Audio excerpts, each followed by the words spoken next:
इसी जम्मू कश्मीर में भारत का मुसलमान हिंदू आदमी वहां जाके नहीं बच सकता था, लेकिन ये कितने बड़े खतरनाक लोग हैं। ये आईएस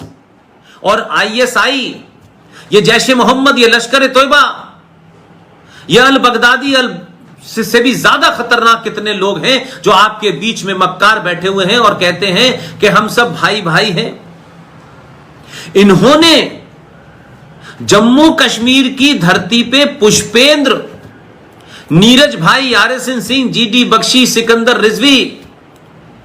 प्रोफेसर कपिल कुमार, अंकुर शर्मा,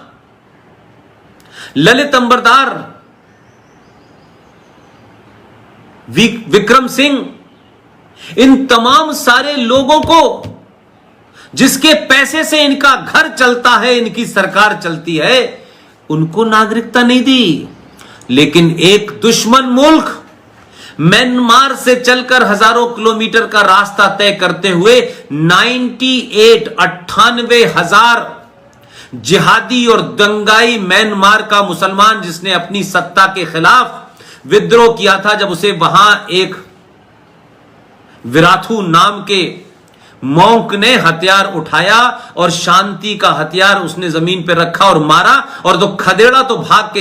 यहां आए, तो ये हिंदुस्तान में ही नहीं बसे, जम्मू कश्मीर में 98,000 रोहिंग्या मुसलमान बसा। और ये कश्मीरी मुसलमान जो सत्ता पे और व्यवस्था पे और वहां जिहाद फैला रहे हैं, ये कितने मक्कार हैं। इन्होंने 15% इलाका जो वैली का था वहां जिहादी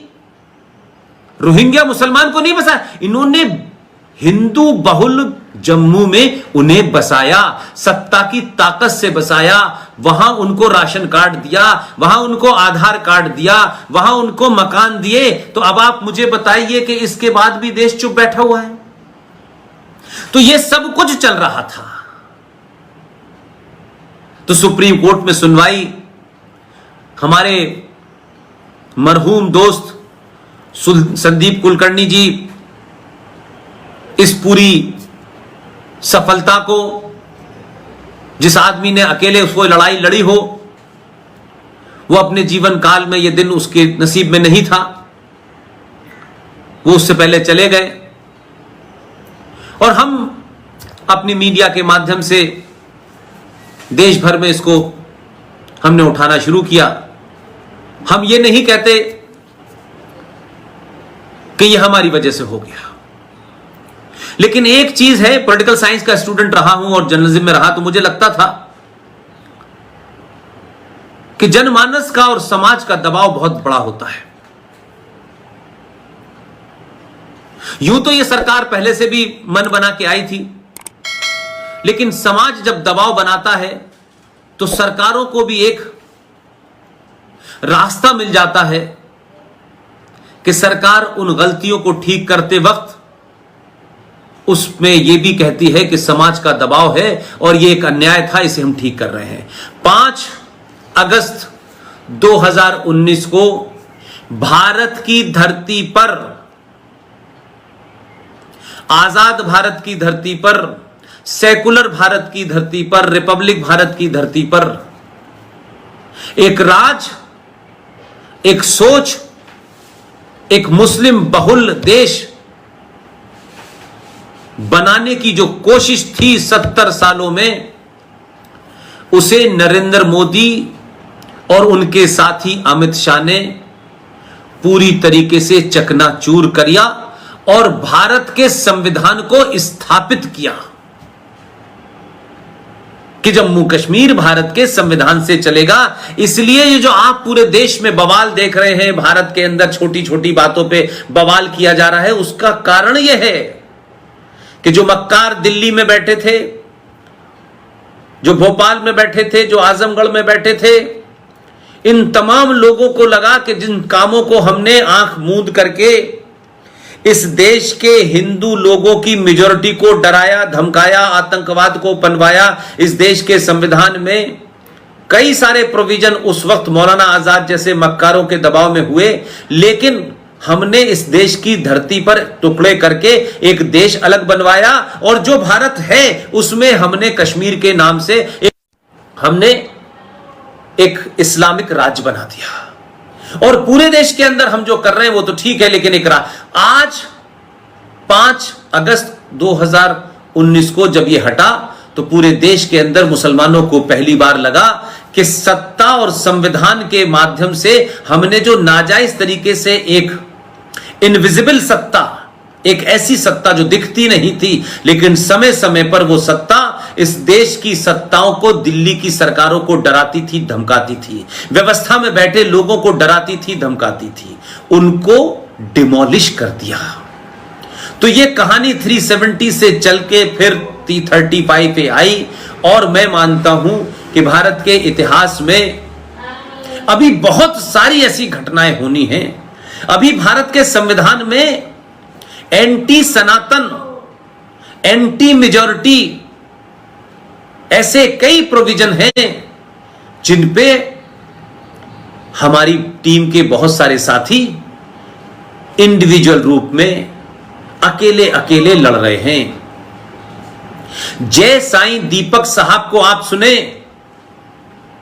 खड़गपुर से आईआईटी करके आए हैं। वो चाहते तो बहुत करोड़ों का अपना कैरियर बना लेते हैं, लेकिन मैं ये बात से इसलिए खुश हूं नीरज कि आज लोगों को लगता है बड़ा घर, बड़ी गाड़ी, बड़ा कैरियर ये प्राप्त कर लेना सफलता है। ये निजी तौर पे तो हो सकता है, लेकिन आप जब अपने राष्ट्र का नाम लें और लोग आप पे हंसने लगे, आपका मजाक उड़ाएं, आपकी पहचान का मजाक उड़ाएं, तो बड़ी गाड़ी, बड़ा मकान आपकी निजी तौर पे तो इज्जत हो सकती है, लेकिन एक राष्ट्र और आप किस राष्ट्र के नागरिक हैं आपकी इज्जत नहीं होती।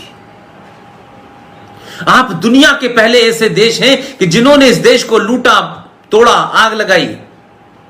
बर्बाद किया, यहां की संस्कृति को लूट के ले गए। आज उनके नाम से 57 सड़कें हैं और उन 57 सड़कों को रोज हम याद करते हैं कि ये बाबर था, ये औरंगजेब था, ये शाहजहां था, ये अब्दाली था। ये हमारे मंदिरों को तोड़ करके जो मस्जिदें बनाई गई, ये एक तरीके से मंदिर नहीं तोड़े गए, ये भारत के बहुसंख्यक उन सनातनियों के मॉरल को तोड़ करके उन्हें उम्र दर उम्र, साल दर साल, सदी सर सदी उन्हें कुंठा में कैसे रखा जाए, उन्हें इंफिनिटी कॉम्प्लेक्स में कैसे रखा जाए, ये कभी अपने अंदर अपने उस पुरुषार्थ को न जगा सके, ये अपने उस सम्मान को कभी प्राप्त न कर सके, कभी इनको अपने इतिहास पे गर्व ना हो। इसलिए आज भी ये भारत टेक्निकल तौर पे आजाद लगता है, पुलिस है, सेना है, सरकार है, लेकिन क्या वजह है कि पुलिस को दंगाई सड़कों पे पत्थर से मारते हैं और पुलिस बचाने, अपने आप को बचाव करने के लिए इधर उधर छुपती घूमती है। यह देख करके एक राष्ट्र के रूप में मुझे और आपको तकलीफ होनी चाहिए। पुलिस को मारना हमारे देश में एक पुरुषार्थ का काम हो गया है। जिस पुलिस के पास लॉ एंड ऑर्डर को लागू करने के लिए मैंडेट है, लेकिन 70 सालों में इस देश की बौनी सरकारों ने पुलिस को और आर्मी को बौना बना दिया है। वो पुलिस वाला अपनी बंदूक की रक्षा कर ले, यही उसका एकमात्र कर्तव्य था, क्योंकि वो गोली चलाएगा तो नेताजी नाराज हो जाएंगे, दिल्ली में बैठी हुई सरकारों का सेकुलरिज्म का गणित बिगड़ जाएगा।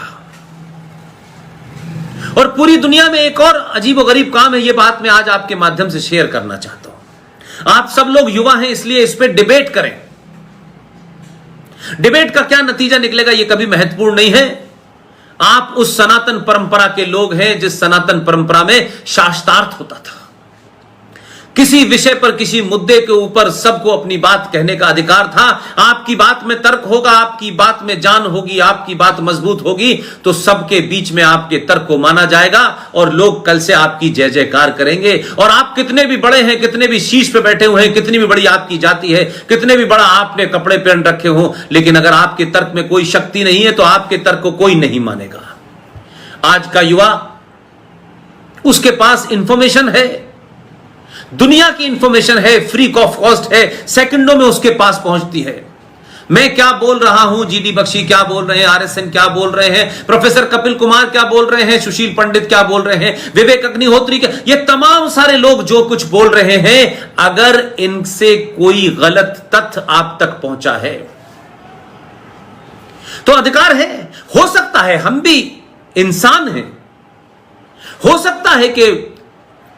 स्लिप ऑफ टंग में कोई ऊंच नीच हो सकती हो,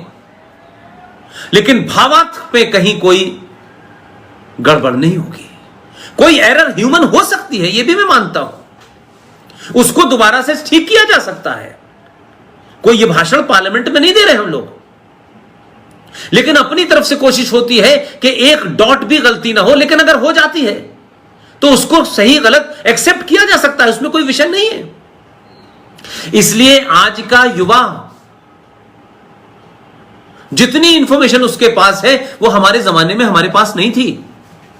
इसलिए हमें एक नैरेटिव बता दिया जाता था, हम वही पढ़ते थे, वही कुछ लोगों की लिखी किताबें थी, उसके अलावा दूसरी कोई किताब नहीं होती थी, लिहाजा हम क्रॉस चेक नहीं कर पाते थे। आज आपके पास दुनिया की किताब है, सेकंड्स में है, फ्री ऑफ कॉस्ट है, आप पता करिए, आप देखिए, आप जानिए कि यह ऐसा क्यों हुआ।